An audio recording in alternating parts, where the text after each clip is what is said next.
Hello everybody, this is my full guide on how to fix SteamVR Error 450. There are a couple of different solutions, so try not to skip any steps. The first thing you want to do is ensure that all the cables are properly connected. You want to double check all connections between your VR headset and your PC. This is the biggest reason why people can't connect VR to their PC. And if you're using a wireless setup, make sure your Wi-Fi is stable and you're close to your router, and if possible, use Ethernet instead. By the way, you might want to consider using different USB ports on your PC. Not all USB ports are created equal. Some are 3.0 and some are old. On my PC, only some USB ports will enable VR, and some, if I plug it into it, VR will simply not work. So some people maybe not know that, so that is something that you want to try first and see if that fixes your issue. Okay, after you've done that, you want to restart SteamVR and your PC. So completely shut down SteamVR, restart your PC. After you've done that, you want to update your graphics drivers. So I'm not going to show you how to do that, but you should be able to, well, at this point you should know how to update your own graphics drivers.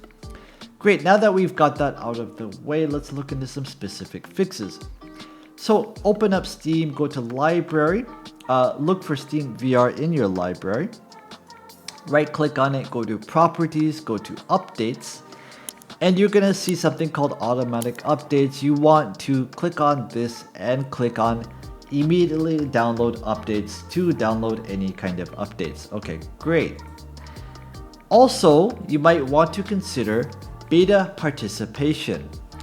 This has a couple of good things because you can actually roll back this version of the software. If it used to be working, you can click on the previous release. If it used to be working and is no longer working, roll it back using this, and this will fix your issue. Now, if it never worked for you, consider going into a beta update. Now, this is not necessarily recommended because it is a beta and it could cause more issues than it solves, but if nothing else is working, might as well give it a try to see if it works. And even if you've never had it working, try rolling it back to an older version of the software to see if that fixes the issue. While you're here, go into installed files on the left hand side. You're going to see something called Verify Integrity of Tool Files. Click on that.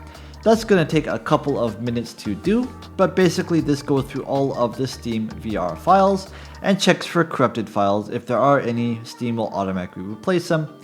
This is quite useful, so if this is connected to a software issue or a corrupted file issue, this will solve it. Okay, now let's open SteamVR and change a couple of things. The first thing we are going to do is remove all SteamVR USB devices. So click on the three little bars on the left, go down to Developer. From here, go down to Developer Settings.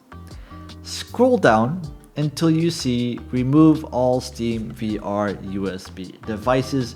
Click on this, and what you want to do is physically remove SteamVR from your USB connected to your computer. Wait about 30 seconds and reconnect it, and wait for Windows to automatically install the drivers. After you do that, start up SteamVR once again to see if this fixes the issue. While you're here, so scroll up on this page, you'll see something called Direct Display Mode.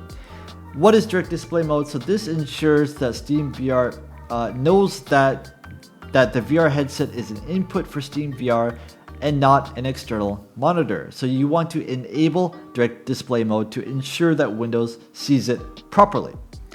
Okay, now after you have done those two things, restart SteamVR, plug it in, and see if you're still getting the issue.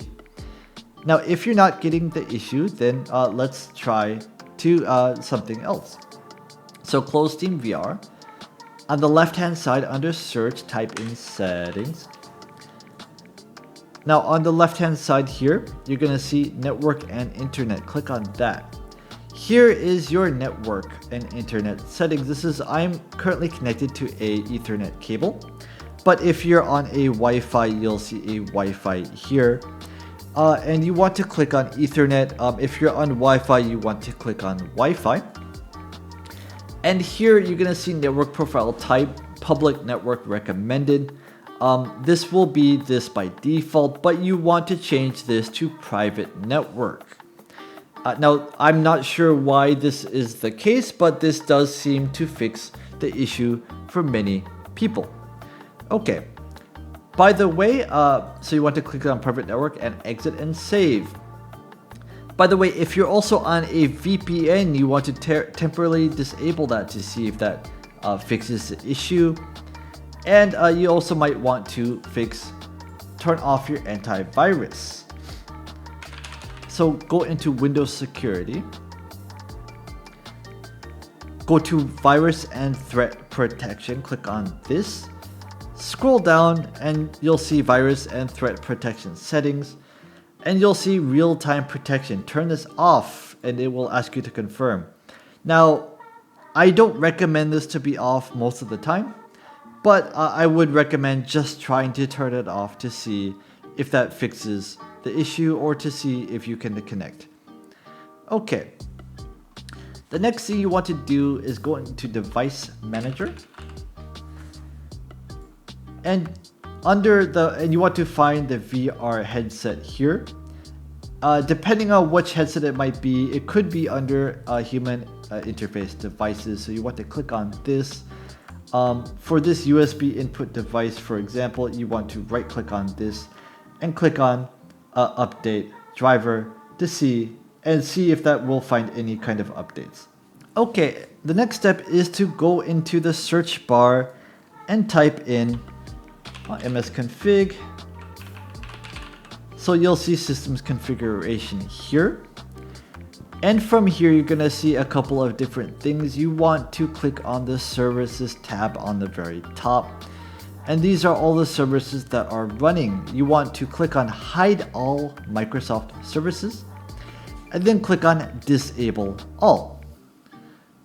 Okay, now after you've done that, you want to go into Task Manager. So Control Shift Escape, by the way. Go into Startup Apps on the left hand side. And you want to right click and disable any kind of process that is not necessary for a computer to be running. Especially what you want to look out for is anti-cheat software, Valorant anti-cheat software, for example, Marvel Rivals anti-cheat software.